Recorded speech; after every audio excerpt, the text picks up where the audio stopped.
Donald Trump's tax plan may harm Australia's economy if the government responds in the wrong way, the Australia Institute has warned.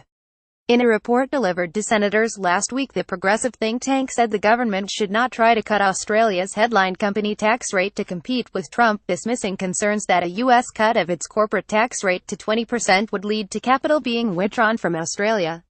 The Treasurer, Scott Morrison, has written to hundreds of Australia's chief executives encouraging them to support the coalition's plan to cut company taxes.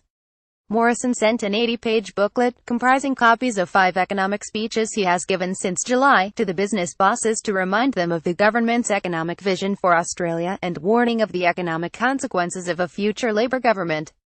The Australia Institute's executive director, Ben Oquist, said Trump's tax package should not be used as justification to cut Australia's corporate tax rate at a cost of $65 billion to the budget.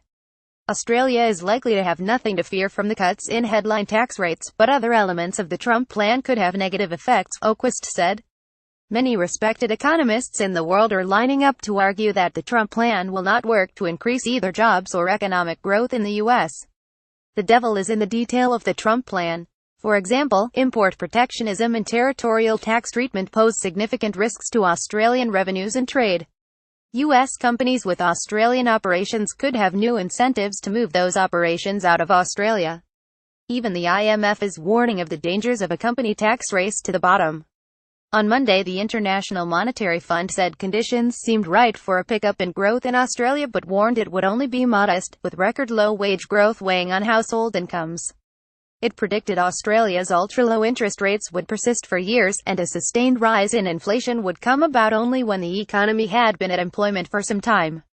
In the Australia Institute paper, its senior research fellow, David Richardson, criticized Treasury's recent argument that if a substantial cut in the U.S. corporate income was not financed by U.S. domestic saving, it would initially have to be funded from the existing global supply of funds, meaning the rest of the world would get less investment. The idea that a U.S. investment boom will harm Australia certainly seems counterintuitive, Richardson said. We have a recent example to compare with that scenario. It has now been many years since Australia has received the benefit of the Chinese investment boom, and there is still no sign of the Chinese economy inducing a massive capital inflow from Australia to China.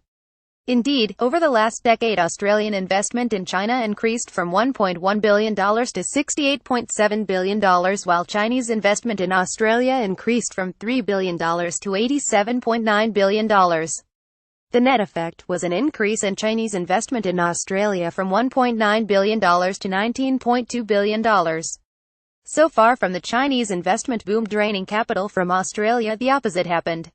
If the effect posited by Treasury does exist, it is not large enough to nullify the benefits to Australia of the Chinese investment boom.